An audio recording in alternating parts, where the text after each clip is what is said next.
আসসালামু আলাইকুম রহমতুল্লাহ। বন্ধুরা, পাতাকপি, আলু আর চিকেনের একটা নতুন ইউনিক রেসিপি, খুব সুস্বাদু, মজাদার, সহজ। আপনারা একটু ধৈর্য ধরে চ্যানেলটা সাবস্ক্রাইব করে পাশে থাকুন, পুরো ভিডিওটা দেখুন। ইনশাআল্লাহ আপনাদের জন্য অনেক সহজ হবে আর অনেক ভালোও লাগবে ইনশাআল্লাহ, আশা করি। তো চলুন বন্ধুরা, আমরা মূল রান্নার কাজে ফিরে যাই। আসসালামু আলাইকুম রহমতুল্লাহ। বন্ধুরা, আজকের আমার বাসায় কারেন্ট নাই, এই জন্য আলোর স্বল্পতা, চাইলাম কোনো ভিডিও বানাবো না, কিন্তু প্রতিদিনের রুলিং হিসেবে বানানোই লাগে। এই জন্য আমি কিছু কাজ আগেই সেরে রেখেছি। এখন হঠাৎ মনে হলো, তাই আবার দেখানো শুরু করে দিলাম। তো বন্ধুরা, দেখতে পাচ্ছেন আমি একটা কড়াইয়ের ভিতরে কিছু আলু আমি ফ্রাই করছি। এর আগে আমি চিকেনটা অলরেডি ফ্রাই করে রেখে দিয়েছি। এই যে চিকেনটা ফ্রাই করে রেখে দিয়েছি, এখন আলুটা ফ্রাই করছি। আর এদিকে আমি পাতাকপি কেটে নিয়েছি। ছোটো একটা পাতাকপি আমি এইভাবে পিস করে নিয়েছি। এইভাবে আমি পিস বানিয়ে নিয়েছি। আমি 5টা পিস করে নিয়েছি। চুলার উপরে একটা পাতিলে পানি গরম হচ্ছে, এখানে আমি সামান্য লবণ দিয়ে দিব। লবণ দিয়ে আমি পাতাকপিটা সিদ্ধ করে নেব। পাতাকপি, আলু আর চিকেনের একটা নতুন রেসিপি। আপনারা একটু ধৈর্য ধরে চ্যানেলটা সাবস্ক্রাইব করে পাশে থাকুন, ভিডিওটা পুরোপুরি দেখুন, দেখবেন পাতাকপির একটা নতুন রেসিপি আপনারা দেখতে পারবেন। তো আমি লবণ দিয়ে নিয়েছি, আর পাতাকপির টুকরাগুলো আমি এই পানিতে দিয়ে সিদ্ধ করে নেব, তাহলে আমার রান্না করতে সুবিধা হবে। এই যে আমি দিয়ে দিলাম। এখন আমি ঢাকনা দিয়ে ঢাকে কিছু সময় থেকে রাখিয়ে ঢাকনা দিয়ে রেখে দিলাম, তাহলে অল্প সময়ের মধ্যে আমার সিদ্ধ হয়ে যাবে। এদিকে আমার আলুটা ফ্রাই হয়ে যাচ্ছে। আমি যেহেতু 2টা চুলাই লাগাইছি, অল্প সময়ের মধ্যে আমার এটা রান্না হয়ে যাবে। আর বাসায় কারেন্ট নাই, সকাল 8টা থেকে 4টা পর্যন্ত কারেন্ট থাকবে না, তাই তো নিয়ে ছিল আজকের কোনো ভিডিও বানাবো না, কিন্তু শুধু মোবাইলের আলো দিয়ে আমি ভিডিও বানাচ্ছি, এই জন্য হয়তো আপনাদের যদি দেখতে কষ্ট হবে।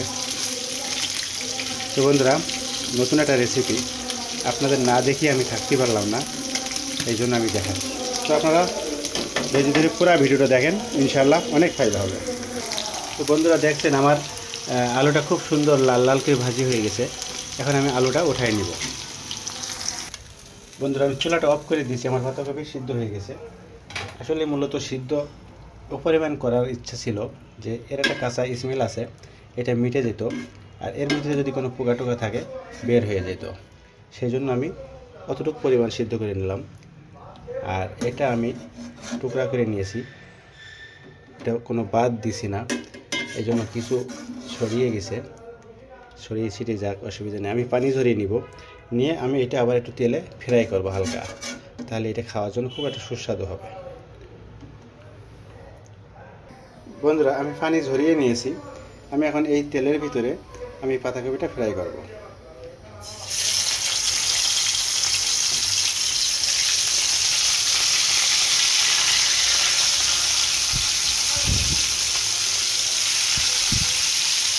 সবগুলো দিয়ে নিলাম।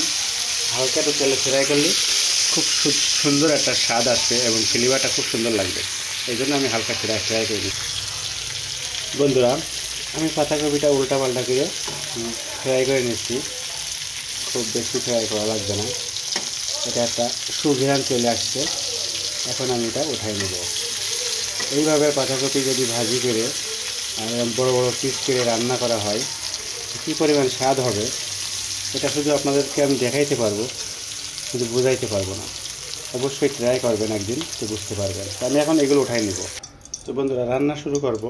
আমি এখন এখানে সামান্য তেল দিয়ে নিছি, তেলটা কম হয়ে গেছে। আমি এখন সামান্য তেল দিয়ে নিলাম। এখন এখানে আমি যে জিনিসটা দিব, বন্ধুরা, তেলটা গরম হয়ে গেছে। পেঁয়াজ, 2টা পেঁয়াজ কুচি করে রাখছি, কিছু রসুন আর আদা আমি একসাথে দিয়ে দিলাম। এগুলো একটু কাঁচা স্মেল মিঠা পর্যন্ত আমি এগুলো ফ্রাই করে নেব। বন্ধুরা, আমি একটু লবণ দিয়ে দিব, তাহলে আমার পেঁয়াজটা তাড়াতাড়ি নরম হয়ে যাবে। লবণ দিয়ে নিলাম। এখন আমি পেঁয়াজটা আমার আর পেস্টটা হবে না, সিদ্ধ হবে। বন্ধুরা মোটামুটি কাঁচা স্মেল মিটছে। এখন আমি এখানে কিছু গুঁড়া মশলা দিব। হলুদ দিয়ে দিলাম 1 চা চামচ, লাল মরিচের গুঁড়া দিয়ে দিলাম 1 চা চামচ, ধনিয়ার গুঁড়া দিয়ে দিলাম 1/2 চা চামচ, আর মুরগির মশলা দিয়ে দিলাম সামান্য পরিমাণ। এই তো মশলা দিয়ে নিলাম। এখন আমি ভালো করে মশলার সাথে এটা কষিয়ে নিব।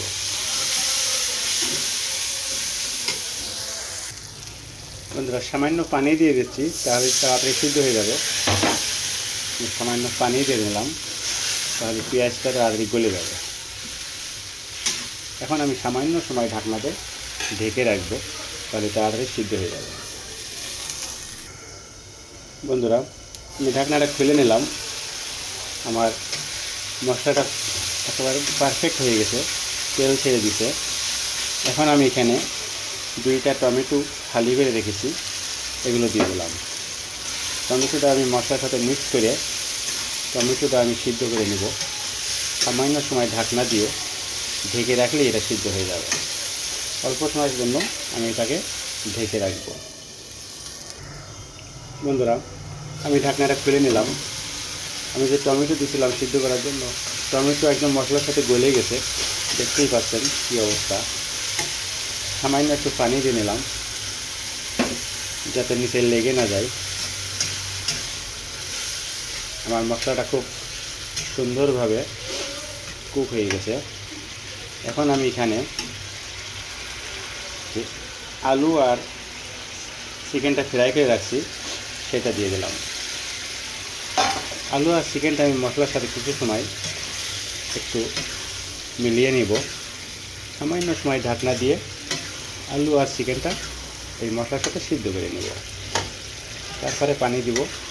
আর পাতাকপি যেহেতু নরম, সিদ্ধ করে নিছি, ফ্রাইও করছি, এটা শেষে দেব। এখন আমি ঢাকনা দিয়ে অল্প সময়ের জন্য রেখে দিচ্ছি আলু আর চিকেনটা মশলার সাথে মেলার জন্য। বন্ধুরা ঢাকনাটা খুলে নিলাম। আর দেখতে পাচ্ছেন আমার চিকেন আলুর কালারটা কেমন হয়েছে। সম্পূর্ণ আলুটাও কুক হয়ে গেছে, আর ঝোলটাও খুব কম হয়ে গেছে। আমি এখন এখানে সামান্য পানি দিয়ে দিব ঝোলের জন্য, খুব বেশি না, অল্প পরিমাণ। আপনারা যেরকম ঝোল রাখবেন ওরকম পানি দিবেন। পানি না দিলেও সমস্যা নাই, তবে পানি দিচ্ছি একটু ঝোল রাখার জন্য, সামান্য একটু ঝোল রাখবো। এখন আমি এখানে যে পাতাকপিটা সিদ্ধ করে ফ্রাই করে রেখেছিলাম সেটা দিয়ে দিই রান্নার শেষের দিকে। আর শেষের দিকে এসে আমি আমার এই পাতাকপি দিয়ে দিব। একটা খুব সুস্বাদু মজাদার ইউনিক রেসিপি, পাতাকপির নতুন রেসিপি। আমি 4 টুকরা পাতাকপি আমি জায়গায় বসিয়ে দিব। এটা দেওয়ার পরে আর বেশি নাড়ানাড়ি করা যাবে না, নাড়লে আমার পাতাকপিটা আর খুঁজে পাওয়া যাবে না।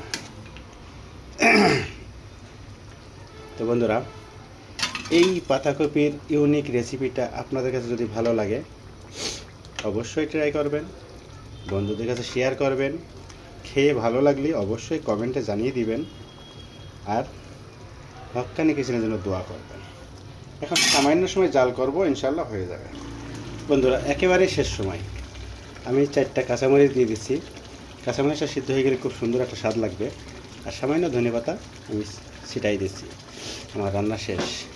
তো বন্ধুরা যদি ভালো লাগে অবশ্যই ট্রাই করবেন, বন্ধুদের কাছে শেয়ার করবেন, চ্যানেলটা সাবস্ক্রাইব করে পাশে থাকবেন। হক্কানি কিচেনের জন্য দোয়া করবেন।